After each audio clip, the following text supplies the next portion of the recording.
After 39 years of basketball in the kennel, the cage door closes tonight. The Gonzaga Bulldogs will move into their new facility next door next year. They play their final game in this building tonight against Santa Clara. As Judgment Week presented by Cisco Systems continues on ESPN and ESPN2. Gonzaga's won 17 straight, trying for the first ever undefeated record in West Coast Conference play for the Bulldogs. Santa Clara is tied for fourth with San Francisco. Our Star Watch tonight features two Zags playing in their final home game. A deadly inside-out combination. Blake Stepp and Corey Violet are 45-2 in the kennel and 103 wins in their career. Glad you could be with us tonight in the kennel alongside Fran Fraschilla, the mayor of Spokane. He's been here since Wednesday. They love him here. I'm Dave Pasch. What a great game tonight with the five guys, the seniors getting a chance to start for Gonzaga. One of the best offensive teams in college basketball. Well, they really are. They put 5 players on the court at any one time that can all score the basketball. And then when you bring Adam Morrison off the bench, an excellent freshman, that's more firepower for the Zags. What kind of seed, Fran, do you think Gonzaga is playing for, not only in this game, but they've got the WCC tournament coming up next weekend in Santa Clara? I think they're going to be a 2 seed in the West, in my opinion.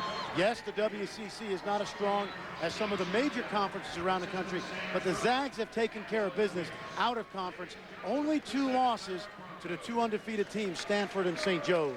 All right, the Bulldogs trying to close out the kennel on a positive as they take on the Santa Clara Broncos when we return to Spokane, Washington after this on ESPN2.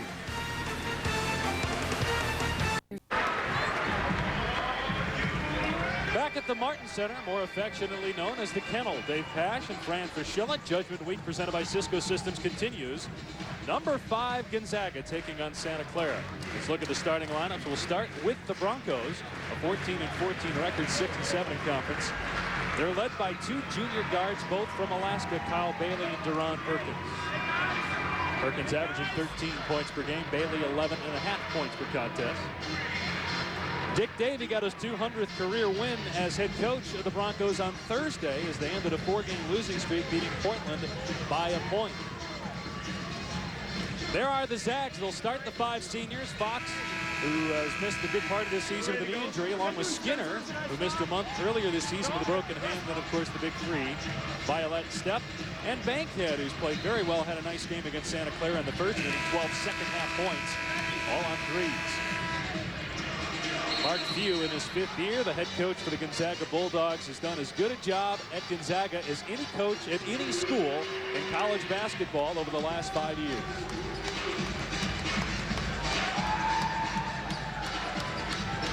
Just prior to the game, the seniors being honored. Final game for Blake Stepp here at the Kennel. Senior from Eugene, Oregon, the WCC Player of the Year last season. And a good chance that he'll win it again when the announcement is made this week. John Stockton calls Blake Stepp the greatest player in the history of Gonzaga University. That's a pretty big statement. Gonzaga's never lost when being ranked, and right now they're ranked 5th in the country. It's their highest rating ever. And we're underway. The final game ever at the Kennel. It will be Santa Clara's Bailey to start things off for the Broncos. Gonzaga opens in man-to-man. And Perkins is open. Skinner couldn't get out on him, but Perkins missed the shot. And the rebound by Fox. Stepp looking to push the pace. Gonzaga gets into the front court so quick. Violet with the hook. He averages 14 points.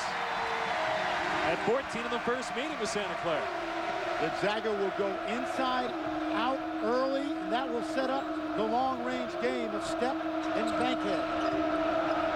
Deron Perkins, the leading scorer for Santa Clara. Here's Bailey, who had 30 points against the Zags 2 years ago. 10 to shoot for Santa Clara. Dick Davey told us before the game he wants to keep this thing in the 50s. Pass broken up. And Violet finds Stepp, who looks to run again. Stepp missed the 3. And Violet with the rebound and the foul. Well, Corey Violet right off the bat shows you that jump hook touch, and then he chases down the rebound and finishes it with some athleticism. Steph struggled for 3 in the first half. On Thursday night, went 0 for 5 and then came back in the second half, as you saw earlier, with 8 threes after intermission. Neeson with a wild shot, Skinner the rebound. Good job by Violet there. Neeson only goes left. Skinner from deep. Gonzaga's 0 for 2 from 3 in the backside board to Perkins. Tony Skinner missed a couple days of practice with the stomach flu, but he was not going to miss his final appearance in the kennel. Zags Dave play position man-to-man defense. Very rarely get beat off the dribble because they back off you. Freshman Dennison finds Neeson on the block. Left shot, got the roll. Again, he went to the right shoulder, which means he's going to use his left hand, and he was able to softly kiss it through. Tied for the team lead in the first meeting of the Zags, had 11 points in that game. The average is 9 in the season. Fox had it stripped by Perkins from behind. Last touch by Santa Clara. Well, Richard Fox, as you mentioned, January 3rd, he had a knee injury. Remember, he's the transfer from Colorado that started 28 games his first 2 years, but he's been limited because of the arthroscopic surgery. It counts. It's a 3. And Steph will go to the line. Well, he's picking up where he left off on Thursday night, where all he missed in the second half was the bonus ball. Right there, he shoots it from NBA range, and that is deep. You have to know where he is, Dave, on the court. You cannot assume that he's going to use the college line. He shoots it from back behind the NBA line. Rare miss at the foul line for Steph, who's shooting over 92% in West Coast Conference play. 7-2 Zags early here in Spokane. If you're Dick Davey, you just want to stay in the game. TV timeout by TV timeout. Just get to the 16-minute mark. Santa Clara was more than in the game. They were leading at halftime in the first meeting, and then shot 19% in the second half, and were outscored by 18 points after intermission in California. As the miss by Bailey, and Gonzaga's got the ball again. Skinner, a 3, and an 8-point lead for the Zags. Well, Tony Skinner's last game was against Tulsa, where he banged 4 or 5 from 3. Not known as a great shooter, but he certainly got hot here at the end of the season. Got hot. Remember last year against Arizona in the tournament, had 25 points in that game. The miss by Perkins and a foul on Neeson. That's the first foul in the game. Tony Skinner has been a big contributor for the Zags over the last 2 years. Mark Few doesn't have a lot of junior college players in his program, so you know Tony Skinner is a special guy. He's been a defensive stopper at times. He's athletic. He's an excellent rebounder for his size, and he's knocking down the long-range 3 lately. Folks, if you want to know the skinny on anything to do with Gonzaga, listen to Dr. Fraschilla tonight as Fox gets the roll. Fran has been here since Wednesday, and you had him last weekend as well. And the worst thing is I coached against him twice when I was at New Mexico. I know this team intimately. Neeson just inside the arc. Perkins left alone. And they're going to let these guys shoot. Neeson misses, and the rebound to Violet. This is a good sign for the Zags, Dave, because they've been sluggish lately, getting off to slow starts, almost out of boredom. Tonight, they're on their game. Turnover by Gonzaga. Bailey for 3. Kyle Bailey, a 33% three-point shooter. Santa Clara within 7. And Kyle Bailey likes to shoot the 3 off the dribble. It's something assistant coach Bill Greer went over with the team, but he was able to knock it down. Kyle Bankhead, who's number 4 in the country in three-point shooting, answers for the Zags. Well, we talked about Gonzaga having 5 players on the floor that can all score, and that's what makes them so difficult to defend.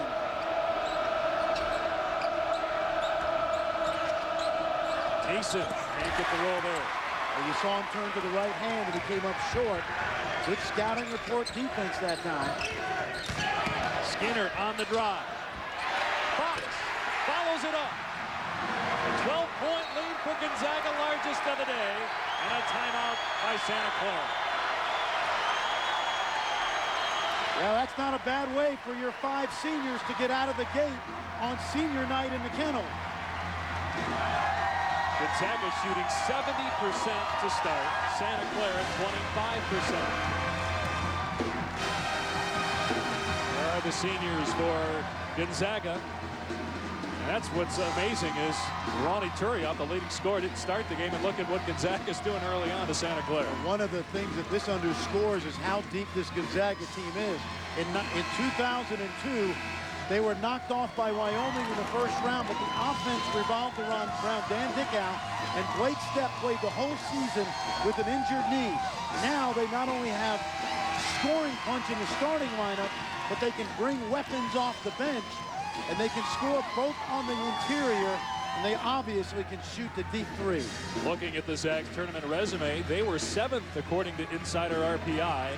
Before the San Diego game on Thursday, how do they drop 6 spots? Well, San Diego is down in the low 200s, and that's the disadvantage of playing in the West Coast Conference. But they have a good out-of-conference strength of schedule. Hopefully it won't hurt them come Selection Sunday. Everybody knows by now the only 2 losses for Gonzaga. St. Joe's and Stanford, the only 2 undefeated teams, and the only 2 teams obviously with longer winning streaks than Gonzaga. Foul on Turioff. First foul on him and the first on Gonzaga. 12-point lead for the Zags early on in Spokane. Let's check in with Scott Reese in the studio. All right, guys, from the final game at the Kennel to the final game in the current incarnation of Maples Pavilion. Stanford, Oregon. This one all Cardinal and Josh Childress, a big reason. The triple there. Stanford led 13-0, never looked back. They win it by 19. Now back to Dave and Fran right after this break.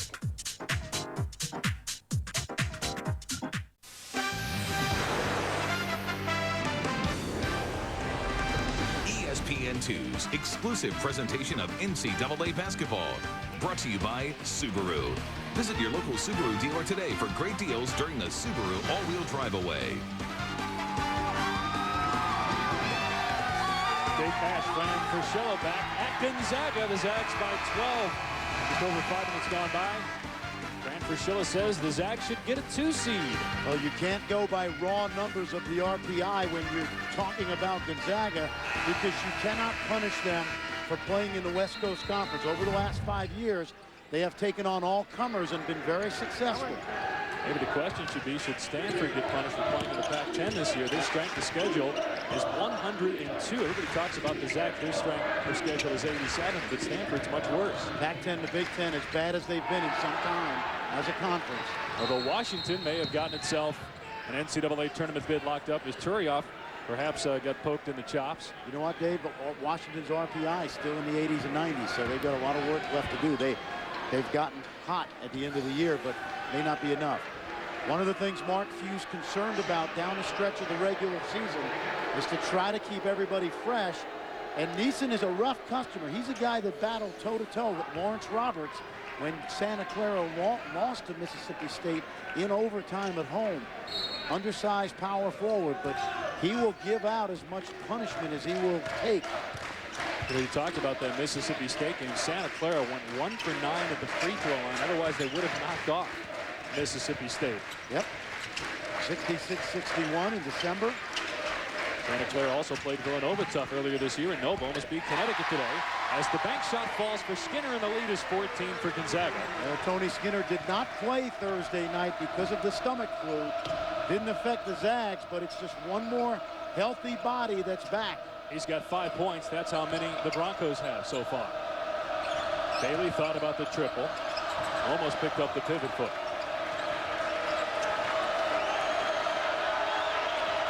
Well to shoot. Bailey is left open, and he missed the 3. Sean Mallon, redshirt freshman from here in Spokane, Ferris High School, with a rebound. Bankhead for another 3, his second of the night. Well, the former walk-on in red shirt, he shoots over 50% from the field, and he very rarely takes a bad shot. If you want to watch a throwback team to the old days of team basketball, you're talking about Gonzaga right now. Everybody touches the ball on offense.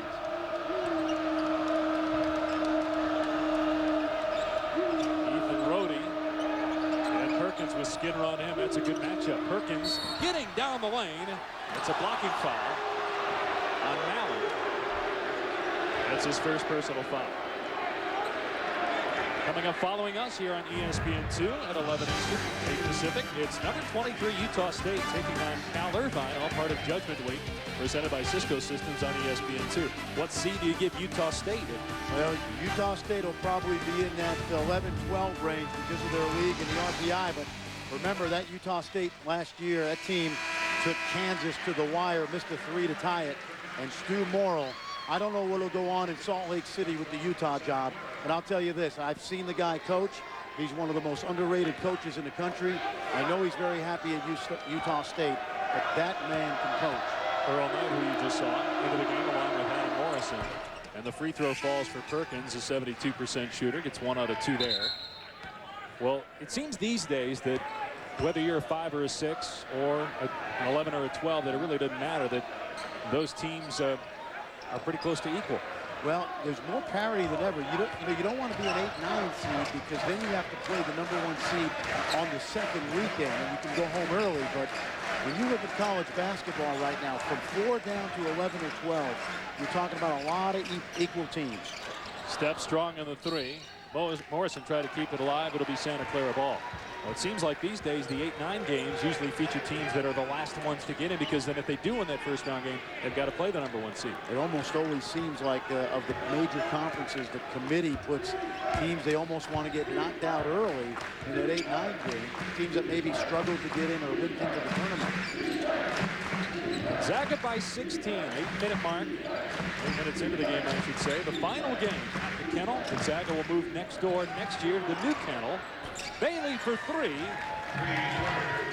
That was a nice job by Perkins to throw by Blake Stepp. Maybe his only weakness defensively is foot quickness. Stepp scores. He has 5 points in the game. That's great touch for a guard. The ability to float into the lane and shoot that ball from about 7 feet away before the shot blocker can get to you.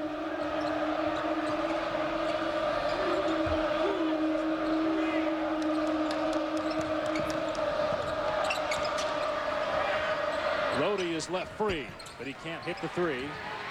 Earl Knight up for the rebound. And a traveling call. Gonzaga by 15 points. There's the new Kennel. We'll talk about that facility and also talk about some of the great games in this building. We return to Spokane.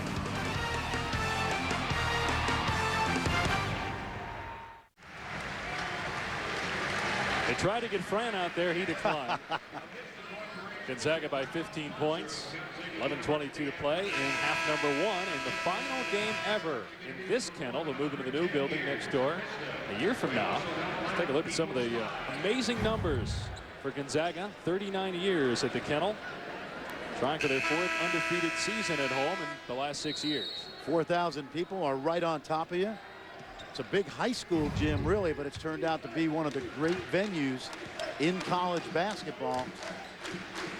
They've had 3 winning streaks at home of at least 20, and they had a 34-game winning streak back in the mid-90s, snapped by Santa Clara when Steve Nash played for the Broncos. That's right. He dropped 40 on these guys, 34 in the second half. But Steve Nash, John Stockton is in the building tonight, 2 of the great guards in West Coast Conference play.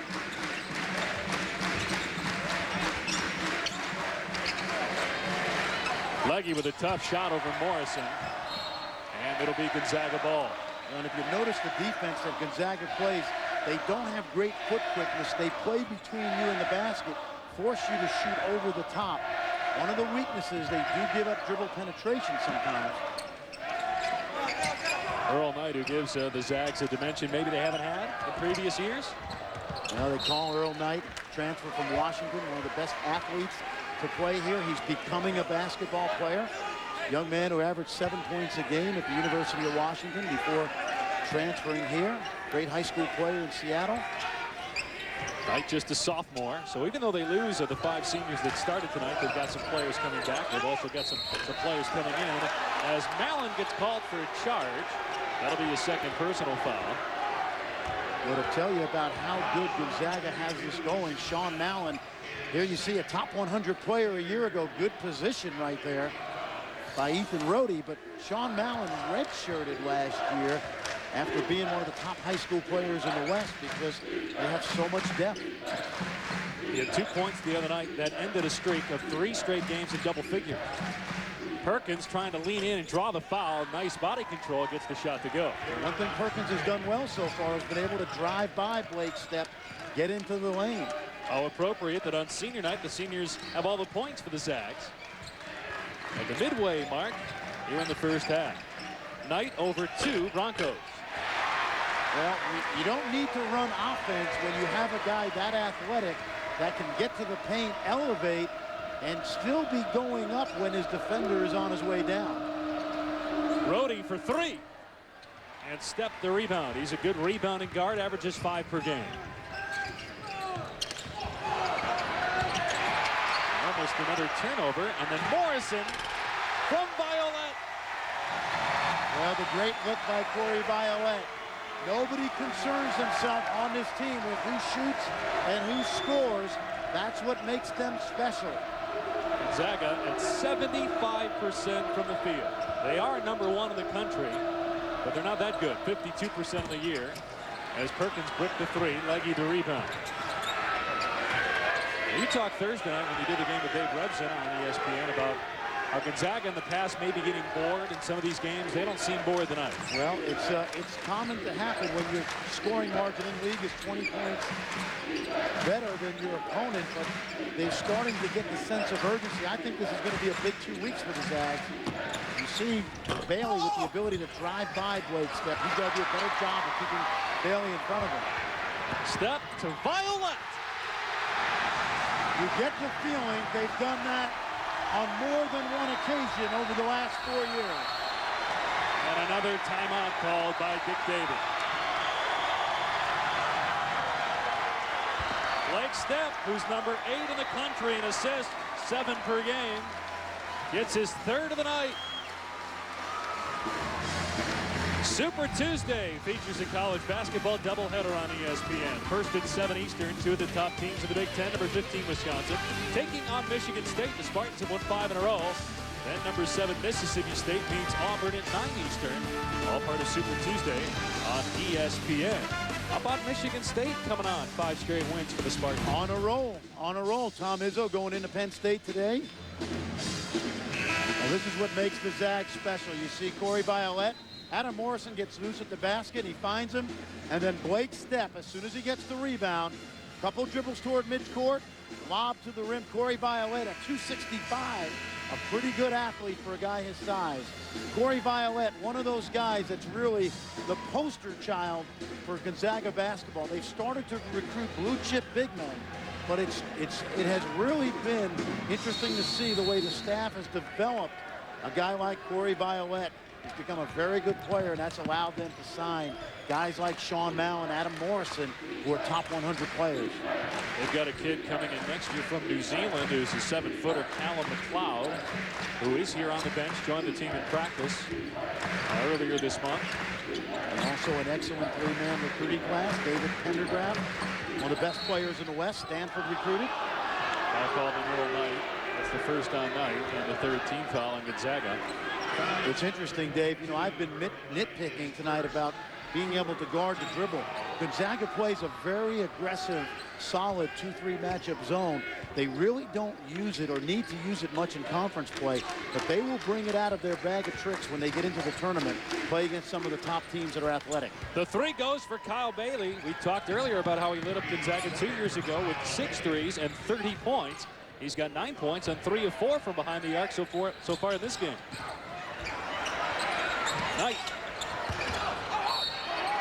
And unable to control it was Alex Carbo.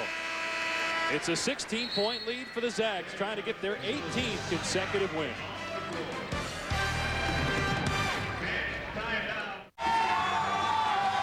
Gonzaga out rebounding Santa Clara 15-4 and shooting 72% from the field as John Stockton looks on once again here just about every home game. John Stockton's relocated back home to Spokane. His dad owns Jack and Dan's Tavern right by campus. It's funny, I had a turkey sandwich there the other day. Couldn't get any lettuce and tomato. And that's really how the Zags are. They're just meat and bread. They're not real fancy. but they just get it done. They're very unpretentious.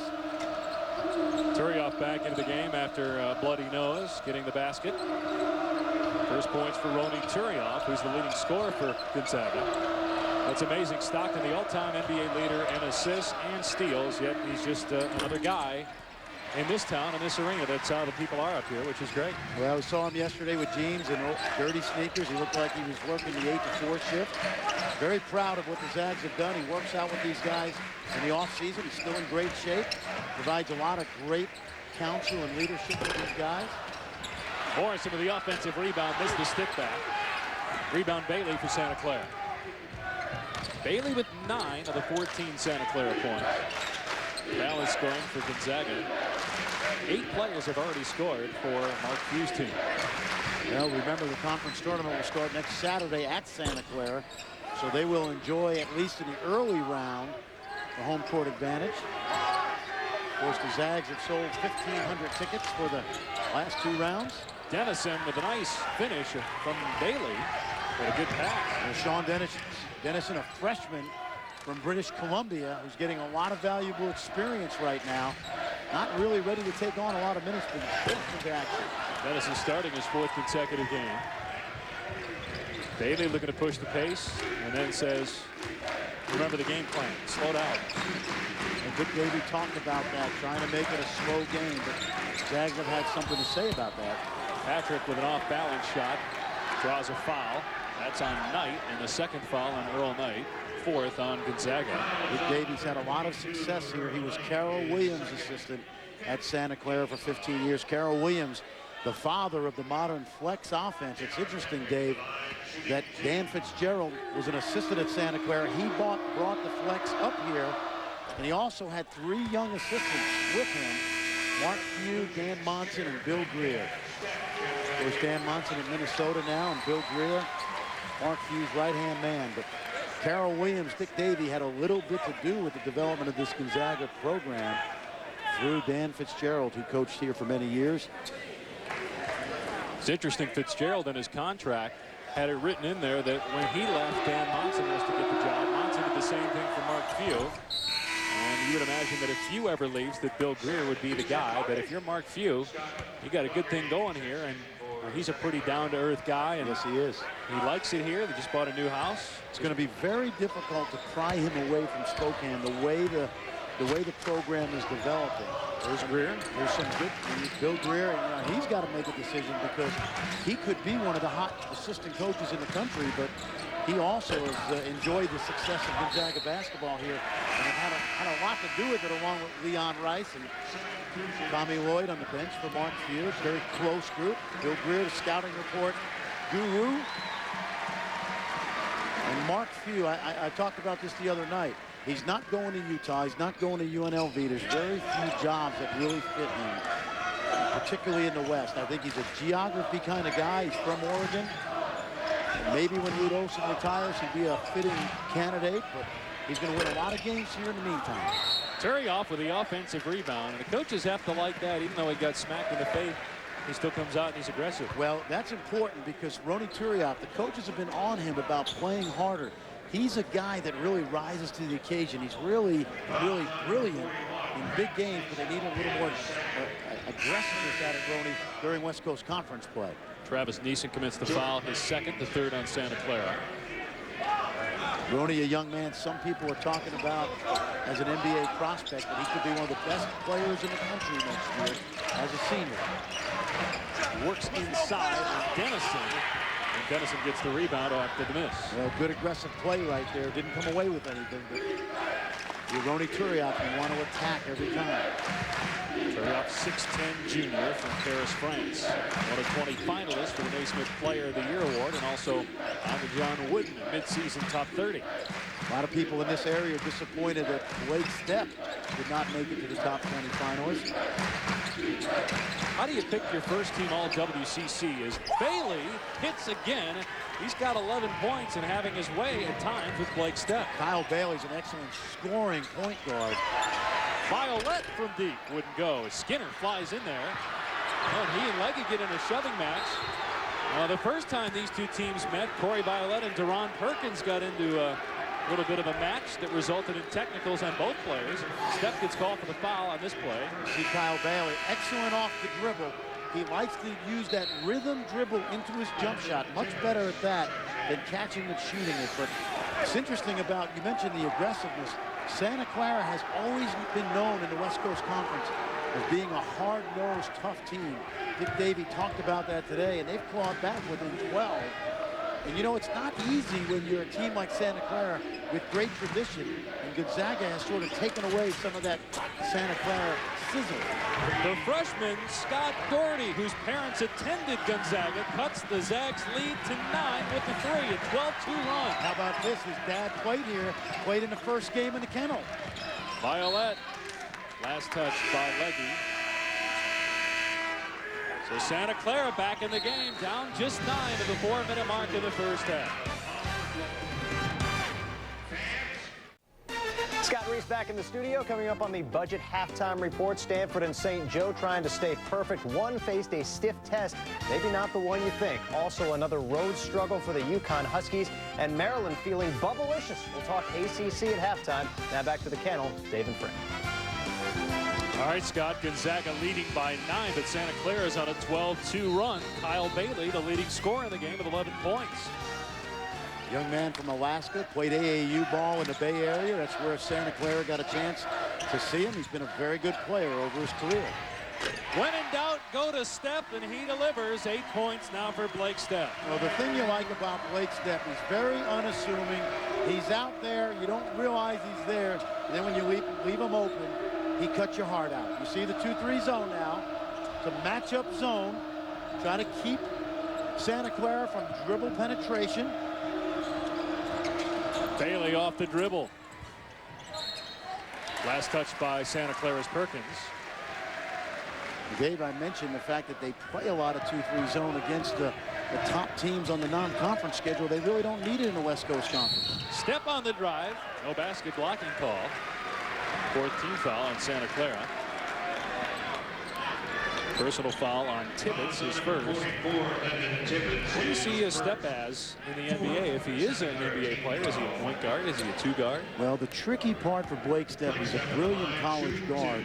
The difficulty is going to be guarding NBA point guard. I think there's a spot for him in the league, obviously, because he shoots it so well.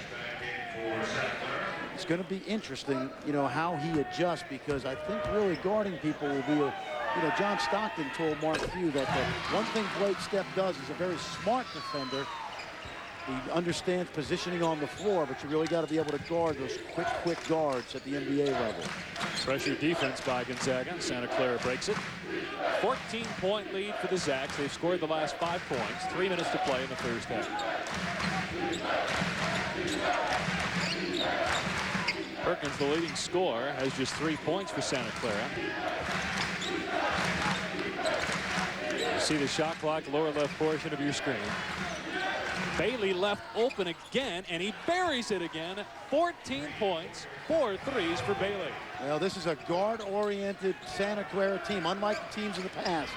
Bailey getting it done, keeping Santa Clara in the game. And he gets a rebound here, had 9 boards the other night. Doherty thought about it. And Bailey will slow it down for the Broncos. Sean Doherty played at a very good high school program, Jesuit in Portland. Same school that Mike Dunleavy Jr. attended. Look alike, don't they? Yeah. Gene Potter does an excellent job there at Jesuit. Again, the shot clock under 10. Violet lets Bailey shoot. That one wasn't close.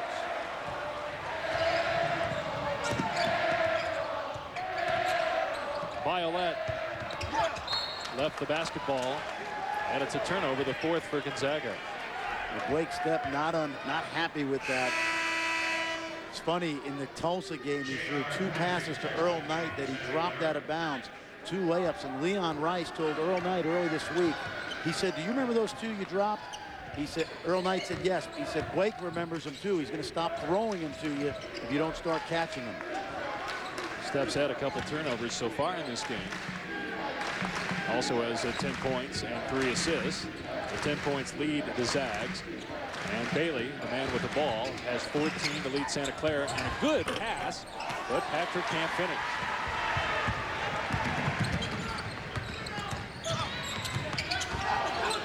No room for Stepp to go. Almost turned it over again. Perkins playing him well on defense. That's broken up. It'll stay Gonzaga ball with 22 in the timer. You know, Blake Stepp that time really feeling the heat from Deron Perkins. Blake Stepp's one of those guys that, as a teammate, if you don't get it done, he'll take over the game. Violet, too strong with that one. Perkins the rebound.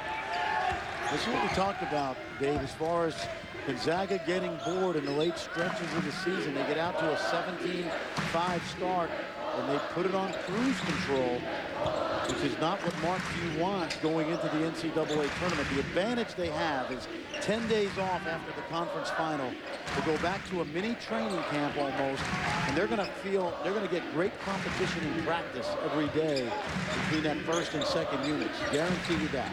Santa Clara winding the clock down under 10, a minute turnover. And Gonzaga can hold for the last shot here in the first half, the final first half in the history of the Kennel. Last home game for Gonzaga this year and the last game ever played in this building. It will be closed after tonight, and Gonzaga will move into the new arena next door next year. Tibbetts commits to foul his second and the fifth on Santa Clara. You know what you love about this building? This is one of the few Division I gyms in the country with a wall behind the basket. Yeah, no benches. No crowd and no benches. Those CYO backboards that hang from the ceiling. Player dunked on that really hard in the warm-ups, and the thing shook for 5 minutes. Took 3 guys to get up there and stop the thing from shaking. Stepp gets fouled as Bailey got a hand in there.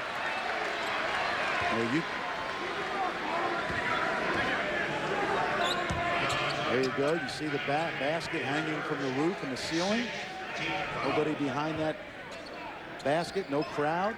Very unusual in Division I. Offensive foul on Stepp. That's his second personal foul, and it comes with 6 seconds left in the half.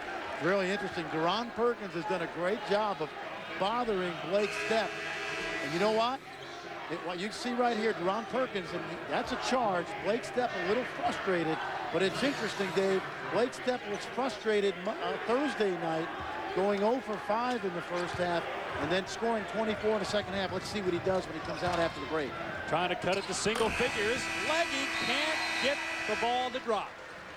And Gonzaga will take an 11-point lead to the locker room, 37-26. Santa Clara closed out the half, outscoring Gonzaga 17-13. Final game at the Kennel, Gonzaga by 11.5. Let's go to Scott Reese in the studio.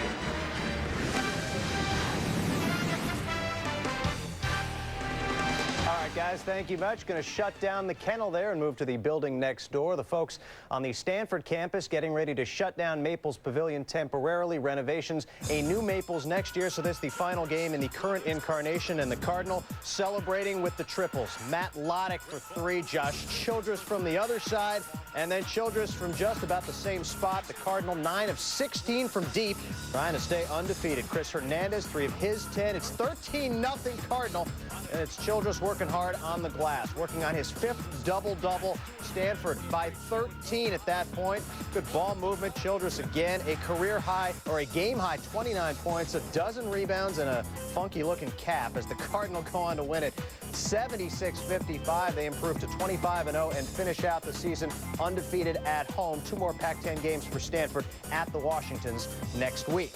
What about the other unbeaten, St. Joe's and URI, and the obligatory Hawk highlight at the beginning? After a hot Rhode Island start, it's Jameer Nelson getting hot from outside. Double figures every game this year. He had 21 points. And he's a giver as well. Dwayne Jones, the finish. Hawks by a deuce. Dustin Halenga keeping his team in it in the first half. The reverse lay-in, he had 15 points, tied at 27 at the break. Just the 3rd time this season St. Joe has not led at the half. There's Chet Stakaitis for 2. Other end, defense into offense. DeJuan Robinson, headstrong to take on anyone. 13 points. Rams lead it late. Down 2 now, final minute. Delonte West, cash. He had 19. It's a 1-point lead. Now up 2 in the final seconds. Rhode Island last chance. Steve Mello trying to harsh on the mellow of the Hawks. can't quite get it done. Halenga knows that his team missed a golden opportunity. Nelson and company survive and advance once again, 26-0. The final score 57-55. Those 26 straight wins, not only most in St. Joe's history, also tying the UMass Minutemen of 95-96, the longest win streak in Atlantic 10 history. So here's what's up on tap for the two unbeatens. Told you about Stanford at the Washingtons next weekend. And St. Joe's will go to St. Bonaventure on March the 2nd. That game has been added to the ESPN2 schedule, 9 o'clock Eastern tip. Much more on the way, including the UConn Huskies trying not to get clawed away by the Cats of Villanova. We're back on the flip side.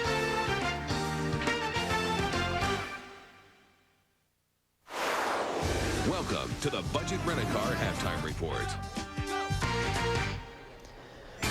Earlier today, it was UConn and Villanova. The Huskies have been kind of schizophrenic on the road, and again, they needed a triple from Rashad Anderson. Mr. Anderson ties it at 66, sends it to overtime in OT. Final 30 seconds, Curtis Sumter, the short J, he had 22. Cats by 1. Other end, Josh Boone working hard on the offensive glass. He had 11 points, 9 rips. UConn up by 1. Last play for Villanova. Randy Foy. You see the clock in the lower right. Foy taking it strong. Blocked by Emeka Okafor. Another look at the replay. Maybe a foul, maybe contact. But you know what? Didn't matter. The red light was on. Wouldn't have counted anyway. And the Huskies survive in overtime. 75-74. They are 23-5. Remain tied for second place in the Big East at 11-3. UConn has won 4 in a row. Memphis, Louisville. Antonio Burks, Francisco Garcia. How are you? Good to see you. First possession for the Cardinals. Defense into offense, and Garcia with an easy flush. It's 2-0 Cardinals, a seemingly insurmountable advantage. Now Garcia from long range. Oh, you can't leave him that open.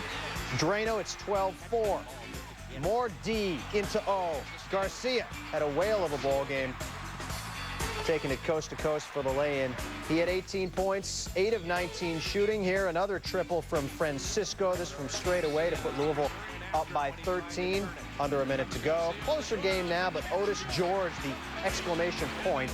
By George, the Cardinals win 66-60, so they snap that 4-game losing streak. Rick Pitino, 9-7 now all-time against John Calipari. Cincinnati avenges an earlier season loss to Charlotte, 75-67. Jason Maxiell leading the way for the Bearcats with 18 points. ACC now, Wake, Maryland, second half. Justin Gray from downtown.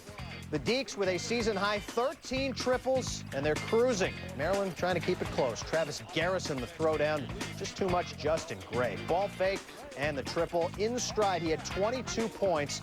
Terps up by 8.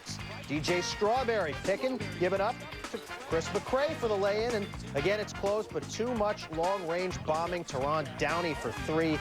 And the Demon Deacons win on the road, 91-83. So Maryland now 5-9 in the ACC. John Gilchrist had 26, but the Terps very much on that NC2A bubble. Georgia Tech, no problems at Clemson. And with the loss, the Tigers clinch last place in the ACC. Mississippi State and Vandy, a tight one in Tennessee, 67-63. Now under 90 seconds to go. Winston Frazier and Lawrence Roberts, 17 apiece for Mississippi State. Matt Freege, 25, 8, and 3 blocks for the Commodores, who are so tough at home. We'll keep you posted on this one half highlights when the game goes final. We're at halftime at the Kennel. It's Blake Stepp, Corey Violette, and the Zags in step against Santa Clara. We're coming back with more scores. This halftime report is presented by Budget Rent-A-Car.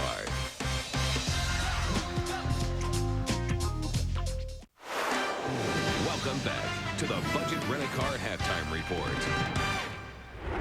Back to the Pac-10. Number 14, Arizona, coming off a tough home loss to Washington, hosting the Cougars of Washington State. Hassan Adams and Hassan Chop. 11 points for Adams. The lead is 9 for the Cats. Andre Iguodala, sick crossover. He's kind of athletic. He had a dozen. The lead is 14. Second half, Salim Stoudemire coming off that one-game suspension.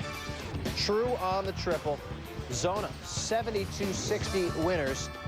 Elsewhere in the Pac-10, it's Arizona State hosting Washington. The Huskies with a 15-point lead now, ticking down toward halftime. Nate Robinson with 9 points. Washington currently second place in the Pac-10, chasing an at-large berth to the tournament. Texas and Texas Tech, Bobby Knight's club, in for a rough ride. This was a nail-biter. Final 4 minutes, Kenny Taylor, the drive, and the J. Texas up 5. Final seconds, Andre Emmett. Count it, and the foul. And this with 3:15 to go. That's Kenny Taylor putting it on the floor and up and in.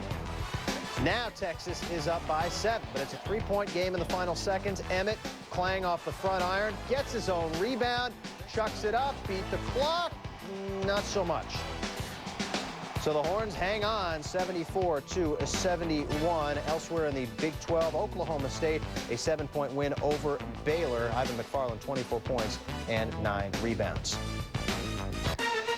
Just about ready to get you back to the kennel in Spokane. Gonzaga with a 9-point halftime lead. Dave Pasch, Fran Fraschilla coming up right after this. This halftime report is presented by Budget Rent-A-Car.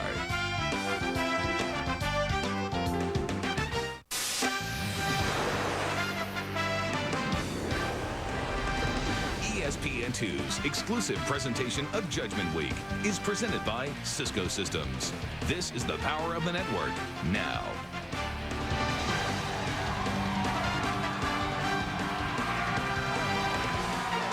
Welcome back to the kennel, the final game ever in this building. Gonzaga leading by 11 at halftime. Dave Pasch alongside Fran Fraschilla. Gonzaga leads the country, Fran, in field goal percentage at 52%. That's what they shot in the first half. Both getting it done inside and out. Well, that's what makes them so difficult to defend when you got Corey Violette and Ronny Turiaf inside. 30 points between them.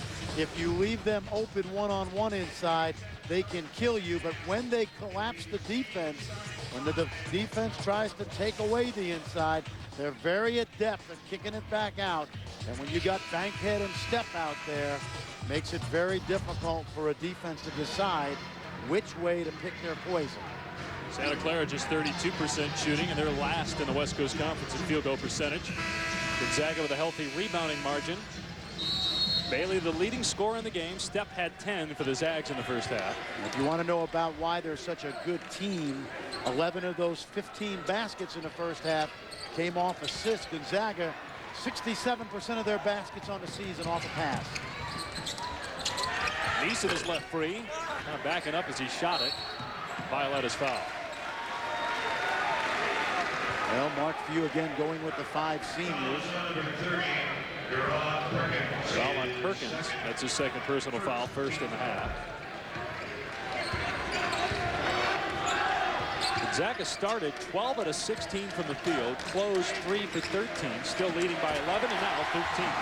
Well, and that's the high-low passing game that they're very adept at. Richard Fox waiting till Corey Violette sealed his man outside the lane, and that created plenty of space for the high-low feed.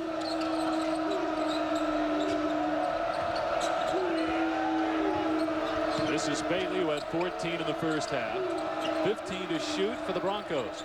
Perkins, the leading scorer, had just 3 in the first half. He equals it with that shot. Well, again, in the scouting report, Deron Perkins likes to set up the three-point shot off the dribble, and that time he throws Blake Stepp, who had been driven by a bunch, and Perkins was able to jump up and elevate. Bankhead trying to answer. Al Bankhead with another 3, his third of the night. Well, he looks like a guy that's going to play in the over 30 league when he's done, but when you leave him open, he's very, very dangerous. Baseline jumper goes for the freshman Dennison. Well, Dennison 2 for 2, young man with a lot of potential. Dick Davey did not want to play him much, but with Jim Howell, their inside post player, down for the season with a knee injury, he's getting valuable minutes here tonight. Skinner from deep. That won't go. Fox tried to keep it alive, and they say that Neeson touched it last, much to his dismay. Well, we've had pretty much an even game since about the 9-minute mark in the first half. Well, I think we talked about the fact that Gonzaga has had a tendency to get bored late in the West Coast Conference season. Inside of Fox. Well, Richard Fox, the transfer from Colorado, who started 28 games in his 2 years. Had a career-high 25 at Colorado, but he hasn't been able to get it going in the second half because of that knee injury. 6 points in a game, averages 3.5 on the year. The most minutes he's played in some time. Played only 8 minutes on Thursday night against San Diego here on ESPN2. Perkins with that 3 earlier winds the shot clock inside 10 again.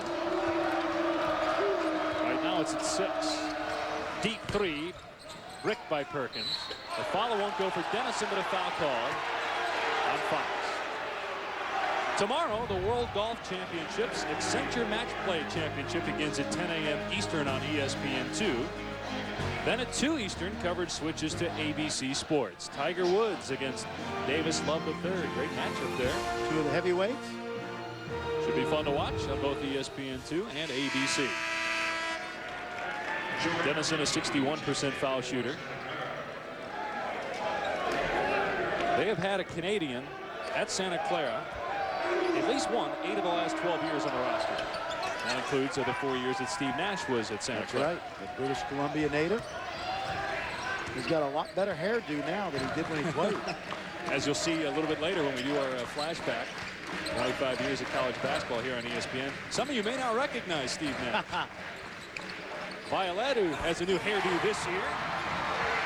Well, that's what we talked about when Corey Violette or Ronny Turia gets the ball inside. The perimeter players are reluctant to double down because when it gets kicked out, you leave Bankhead or Step open. Violette with 10. That ties Blake Stepp for the team lead in scoring in this game. Bailey has 14 to lead Santa Clara.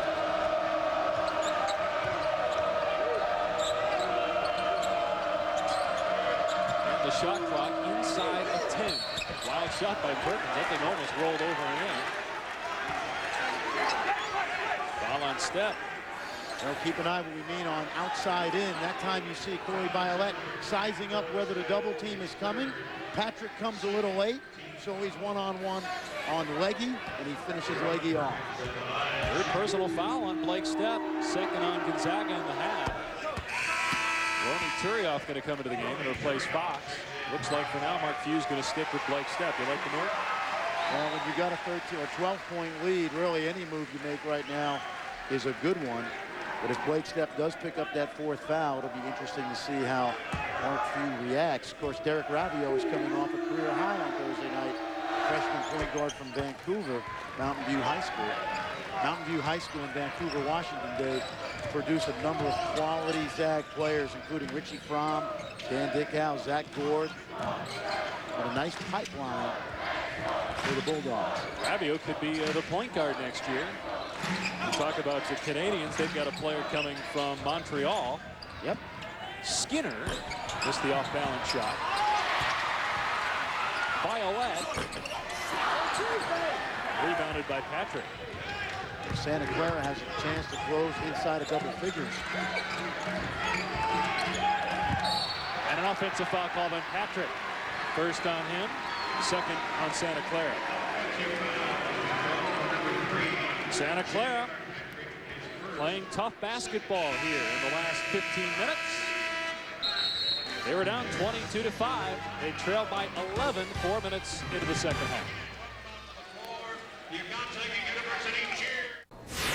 Scott Reese in the ESPN2 studio. Those other Bulldogs, Mississippi State going into Nashville, knocking off Vandy in a tight one, 72-69. Mississippi State chasing a 1 seed in the Big Dance. Now back to the kennel, Dave and Fran.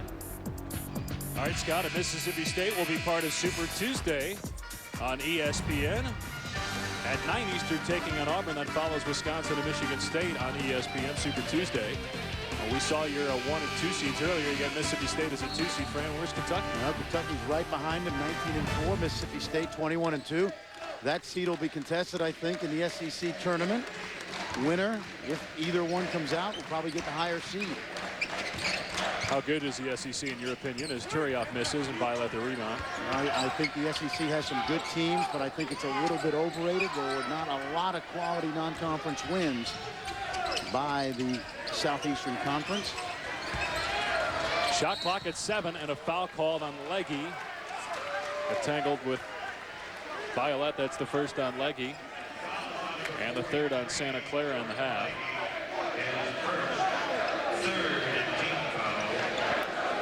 Santa Clara was down 22-5, but look what they've done since the first 7 minutes under Dick Davey here at Gonzaga.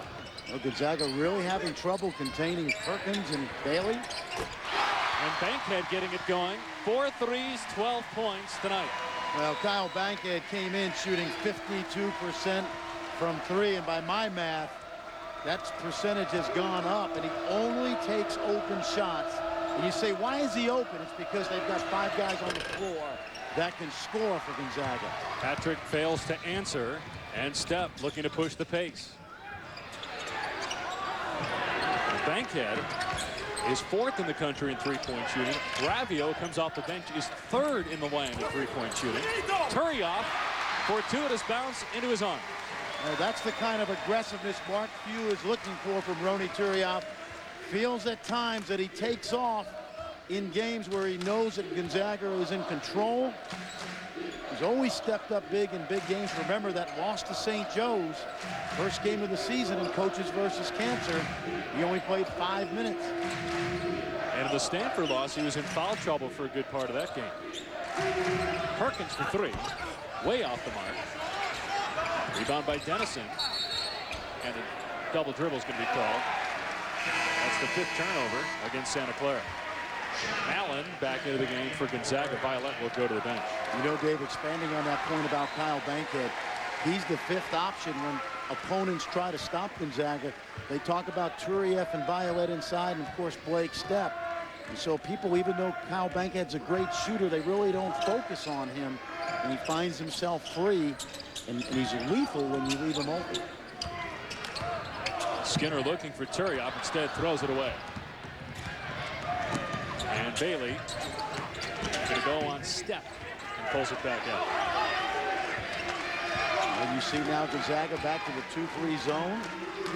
That will eliminate some of the penetration, but it'll leave some openings for jump shots. And Bailey is open, but missed the 3. Turioff clears his 3rd rebound. Skinner.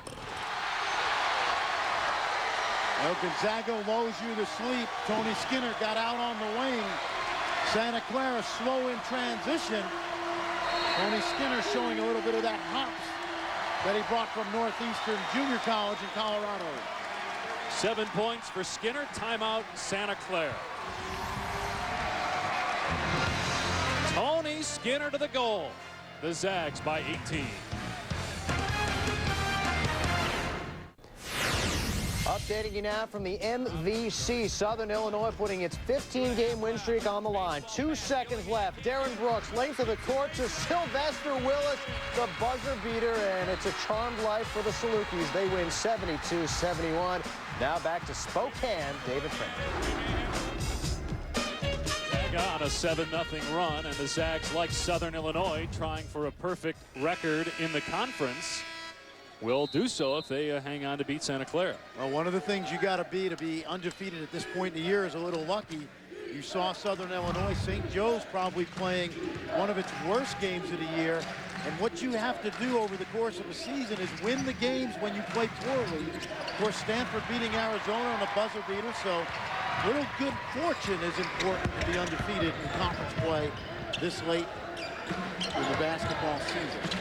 And friend, you've got an opportunity as Turioff misses and Morrison gets the rebound to witness, perhaps, 2 teams wrapping up perfect records in the conference. You got the Zags tonight, then you got St. Joe's on Tuesday. And we're looking forward to that. St. Bonaventure coming into Hawk Hill.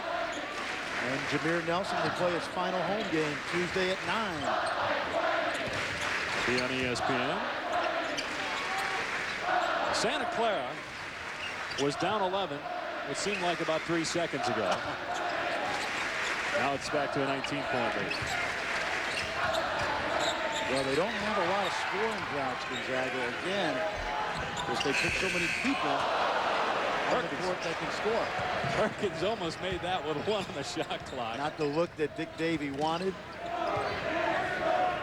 Coach Davey did say before the game that sometimes Perkins has a tendency to take bad shots. He didn't have a choice there as Turioff gets fouled. Well, that was a nice job by Ronny Turiaf of ducking in and burying Travis Neeson. This is what we call a duck in on the weak side. You'll see Ronny Turiaf just take Travis Neeson and make him disappear. And then he's able to get the ball in the basket. Of course, Travis Neeson's going to foul you. He is going to get his money's worth. Third foul on Neeson, fourth on the Broncos in the half. Talk about hairdos. Is that a bad hair day or a good hair day? That's a great question. Only Ronny knows. Well, Ronny Turiaf is from Martinique. It's a French protectorate. He went to INSEP, the high school sports academy in Paris. Look at that dude.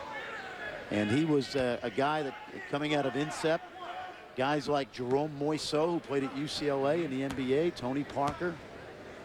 He was recruited to INSEP, developed his basketball game, and then Gonzaga found him, convinced him it doesn't snow that much in the Northwest. It's both free throws, and the lead for the Zags is 22.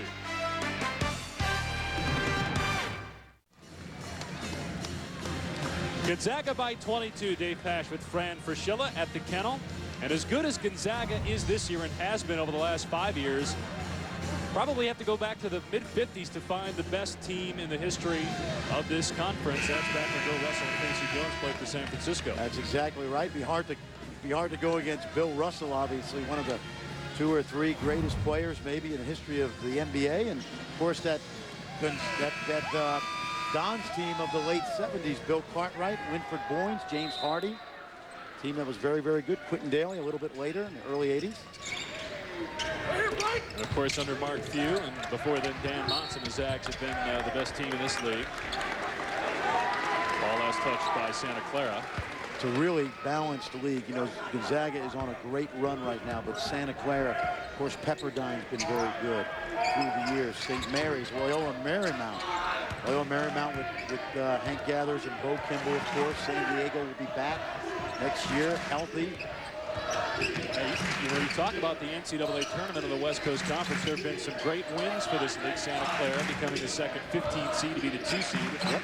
Knocked off Arizona. This is a great level of basketball because it really epitomizes what the NCAA is all about. You've got good players, obviously, that can make some noise in the postseason, but normally excellent student athletes as well. Morrison, after Perkins struggled to get off a shot with the 1 on the timer, extends the lead to 24, and it's a 13-0 run for the Zags. Adam Morrison will be the next star for the Zags. He's an outstanding scorer. Of course, Larry Bird is his idol. Great story. Young man has diabetes. Has to get a shot every 45 minutes. Neeson with a follow. And Neeson's a rough customer. He really stays with it. The coaching staff was talking about how he likes to surf in the summer, play volleyball on his guitar, a Southern California beach boy. I can't identify with that. I grew up in Brooklyn. I don't know anything about the water. Allen gets fouled as he missed the shot. Tell you on what, Neeson, that's his 4th. Dave, if you watch Adam Morrison, he shoots the ball an awful lot like Larry Bird. And it's uncanny. You know, these days, a lot of these young players in college don't even remember how good Larry Bird was, but he's an unusual character, a little bit of a offbeat kind of personality, very popular with his teammates. First free throw goes from Allen. Morrison averaging 12 points, had 20 against Stanford in that loss. Yep. It's funny, Corey Violette mentioned that he knows where they are in practice based on when Adam Morrison gets his shot for his diabetes, because it comes every 45 minutes. He's able to gauge the pace of practice by that. Violette out of the game. You wonder at this stage if we'll see him again. Well, I think he'll be back because I think Mark Few wants to make sure he gets recognized one more time in the Kennel. It is senior night here at the Kennel. Bankhead, Stepp, Violette, Tony Skinner, and Richard Fox playing their final game at home for Gonzaga. This is the final game ever in this building. The Zags will move next door to a yet-to-be-named facility. I'm sure it'll be called the Kennel also, but this building is called the Martin Center. This facility seats 4,000. The next year's arena seats about 6,000. Stepp almost turns it over. And a 3-on-1 for Santa Clara. And Stepp breaks up the pass. Well, great smart play by Blake Stepp. And really, you can't fault Kyle Bailey for being unselfish Blake Stepp at 6'4", just got a piece of it. And what you want to do in a 2-on-1 break as a defender is cause some confusion and really make them indecisive. And you see Blake Stepp with a little foot faking and then gets the hand on the pass. Gonzaga on a 15-2 run over the last 6.5 minutes. Lead at 24, the largest, as Rhodey missed the three, and Turioff clears. 4 rebounds and 6 points for Turioff. Nobody picks up Blake Stepp. Last touch by the Zags. Stepp has 10 points, but is yet to score in the second half. And Bankhead now leads the team at 12 points. Well, Blake Stepp is one of those guys, as a coach, you talk about to give your best when your best is needed. And they don't need him to score a lot of points tonight, but he always manages to come up big in big games. Something that doesn't get mentioned often is Santa Clara turns it over. Stepp has been named to the all-academic team in the West Coast Conference. Was last year as well, as a 3.2 GPA. Yep, well, that's what I really love about this league. You know, these kind of leagues, with these private schools, most of the students in this league, the student athletes, are quality students. They obviously play good basketball, but it's really nice to see that they can be able to be successful at both. Turioff fouled hard. Stepp is a business administration major. Kyle Bankhead also on that all WCC academic team. He's a sports management major, a 3.3 grade point average. Well, the team average is about a 3.0, but you know, I don't want to just highlight Gonzaga because this is the kind of league with schools like San Francisco and Santa Clara and Loyola Marymount. This is a league that has always traditionally produced quality student athletes. Santa Clara, one of the finest academic institutions in the country. Yep. Violet is back.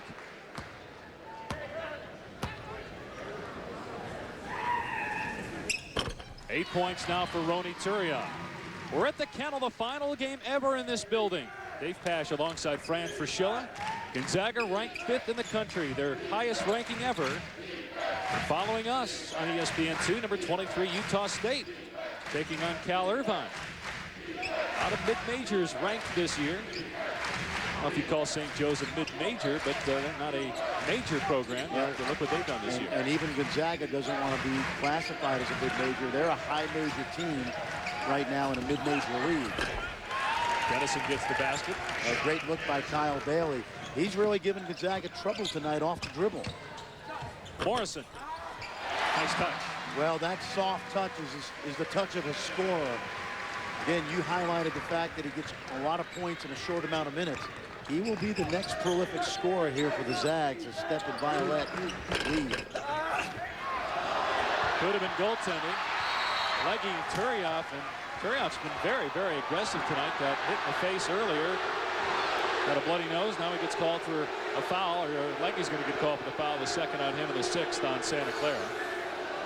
It looked like offensive interference first. Right there, you see Leggy on the rim while the ball was on the rim. And then Mark Few is going to like this because Ronny Turioff has taken some punishment tonight.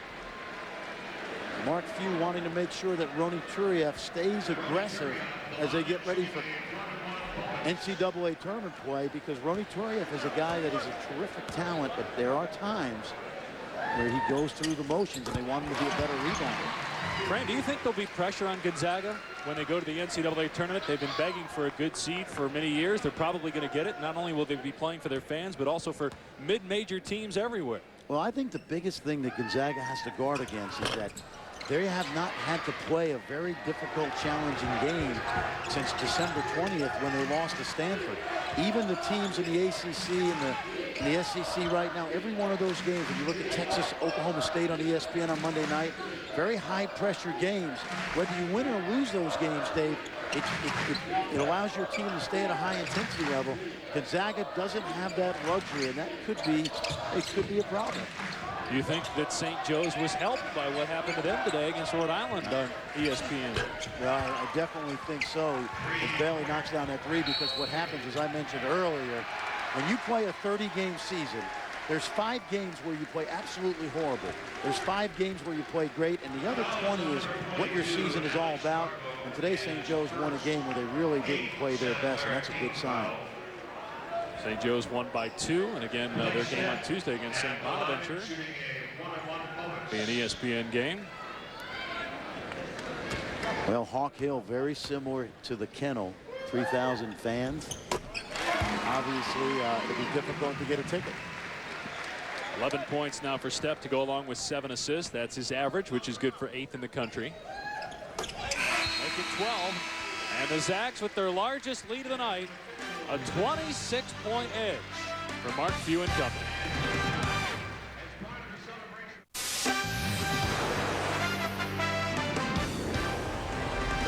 ESPN2's exclusive presentation of Judgment Week is presented by Cisco Systems. This is the power of the network now.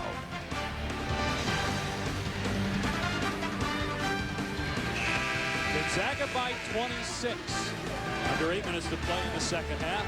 Blake Stepp with 12 points to lead the way for the Zags. Stepp playing his final game at home for Gonzaga. Just look at his career numbers. Well, Blake Stepp, this has been guard university for many years.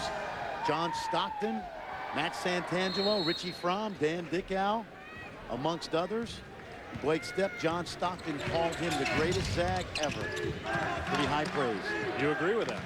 Well, I'll tell you, John Stockton was awfully good, but you know, he only averaged 12 points a game in his career here.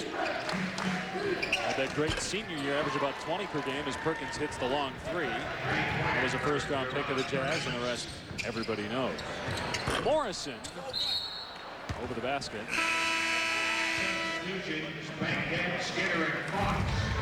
There you go, some of the great guards that have played here.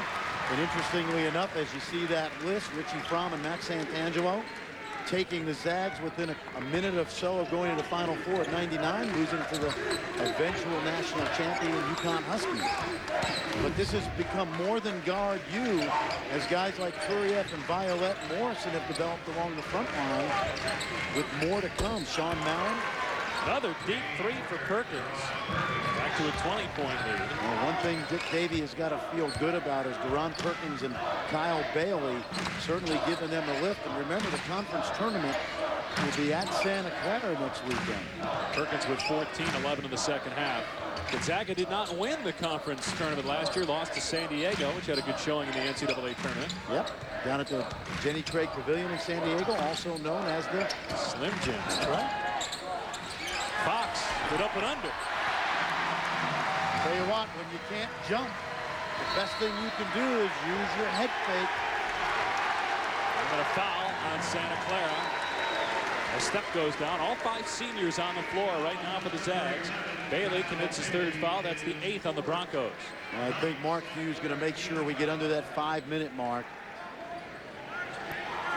Probably down around 3 or 4 minutes before the seniors start coming out one by one. Fox. Back up the floor comes Bailey, who's been quiet in the second half. 3 points since intermission, had 14 in the first half. Perkins has hit 3 of those from about 25 feet. Well, Perkins and Bailey have shown us something. Dick Davey talked about the future next year, and he's going to start off with an excellent backcourt. They won 20 games 3 years ago, and they've been under 500 each of the last 2 years. But Davey did tell us today he's expecting to get back to a 20-win caliber team next year. Dennison gets down the floor and scores. I don't think Mark Few is going to be too excited about the way the Zags have given up some easy baskets in the last couple minutes. You've seen this. I've seen this. Oh, yeah. Oh, yeah. Mark Few certainly has seen this a lot from his team. And they've got... well, you got to give Santa Clara credit, because, you know, this is a difficult environment as is. They know it's senior night, and you got to credit these guys for hanging in there and making big shots.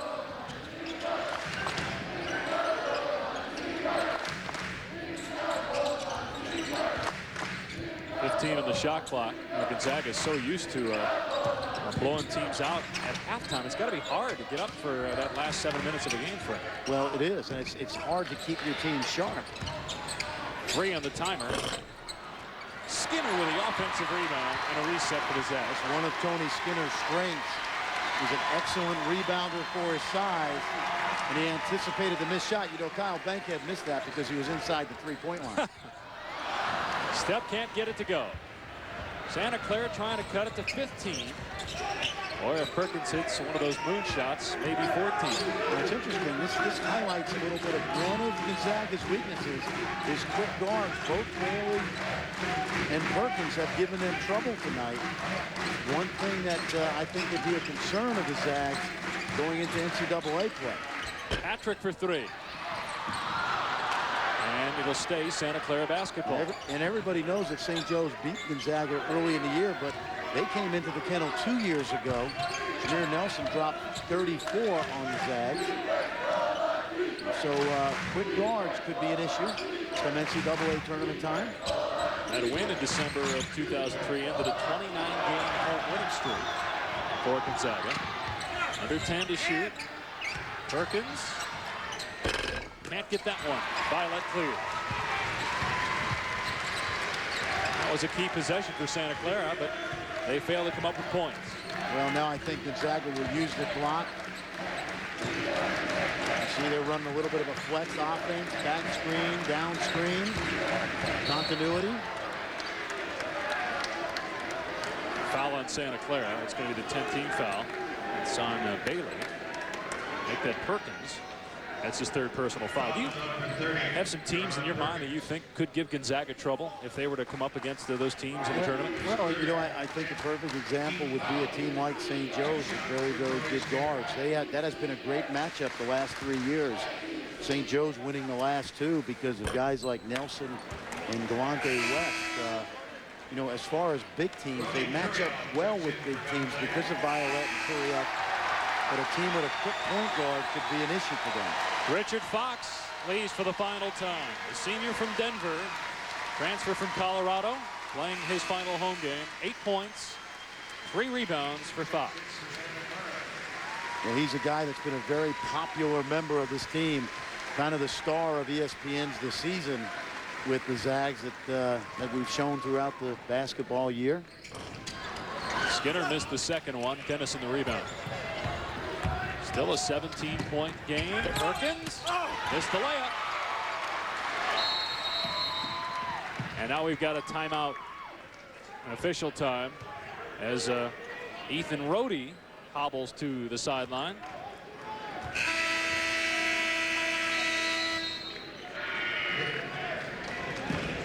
So Gonzaga with a 17-point lead. 3 minutes and 25 seconds to play. Coming up after Gonzaga, Santa Clara, Cardell Butler and his 14.5 points a game, leading the Aggies of Utah State into the Bren Event Center to take on UC Irvine. Tip-off 11:05 Eastern. Now back for the conclusion at the Kennel. All right, Scott, back here, the Zags by 17. Former Zag Stu Morrill doing a great job as the head coach at Utah State. Cal Irvine in 6th place. How about Pacific, 14-1 in the league? Bob Thomason does an excellent job. Very well coached, very physical team. It's been a good rivalry between Utah State and Pacific through the last decade or so. Utah State won the Big West Conference Tournament Championship as a 3 seed last year. They'll likely be the 1 seed unless they fall to Cal Irvine. Tonight should be a good one following us here on ESPN2. I think if you're Mark Few right now, you want to get out of here, shut the lights off, make sure no one gets hurt. Doherty misses. Turiaf got him from behind. That's the second foul on Turiaf, and just the third on Gonzaga in the second half.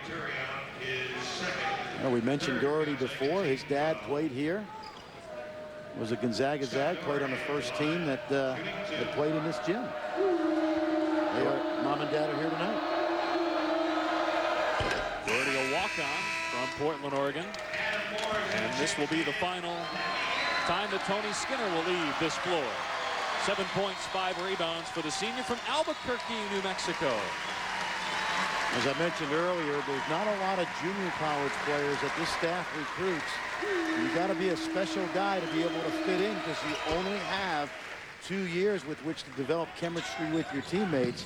Tony Skinner has done that very well. It'll be a deep Gonzaga team that goes to the NCAA tournament with different types of players coming off the bench. Step tried to bounce it in there to Turiaf. Good hustle by Morrison. And it stays Zags ball with 15 to shoot. Vic Davey will be pretty proud of his team. They've not quit. They've cut the deficit. The lob to Turion. And he almost tore the basket off. Oh, we talked about those baskets on the walls. The three goes for Doherty. Well, Doherty finishing off with a little history. Moving up where his dad left off. How do they shoot at the basket now? Because it's still wobbling after the dunk by Turion. As Kyle Bankhead, our Cisco Systems player of the game, leaves for the final time. His final home game as a member of Gonzaga. Well, one of the unsung players for the Zags. Certainly has had a very, very good career. Former walk-on, redshirted a year, and he's become a very valuable member of his team. 4 threes in this game, and he hit some big ones in the first half.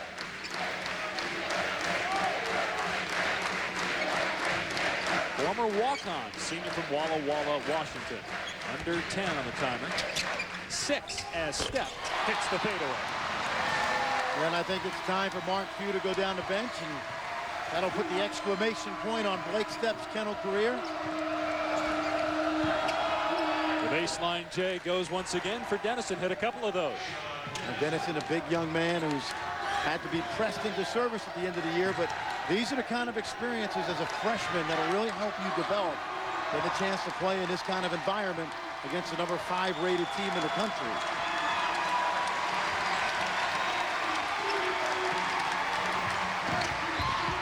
Bailey gets the steal and the basket on the other end as we are now under a minute to play. At a timeout called by Santa Clara. It's a 12-point game. As we celebrate our 25 seasons of college basketball, it's time now to flash back into the ESPN archives.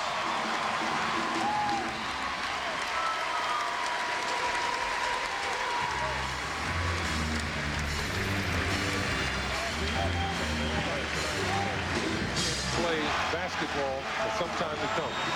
Nash with 3. Steve Nash. He almost comes up with a steal, and he does. Nash. He hits again. This guy's sensational.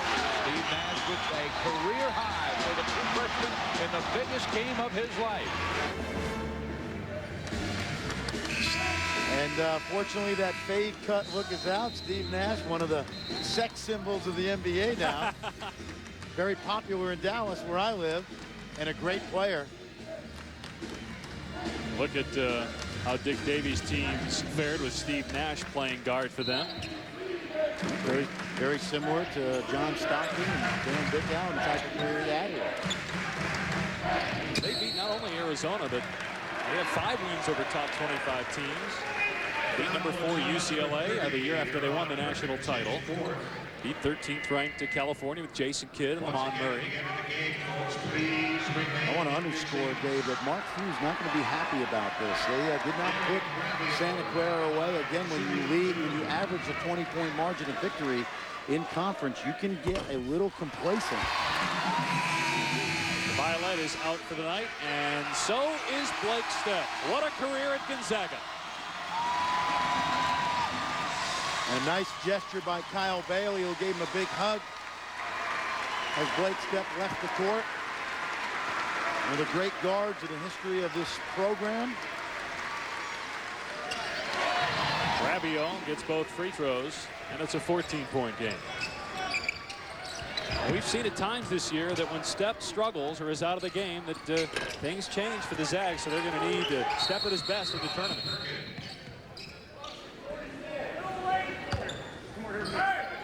Got a whistle and a stoppage of play. Well, the one thing, you know, Santa Clara putting a little bit of pressure on.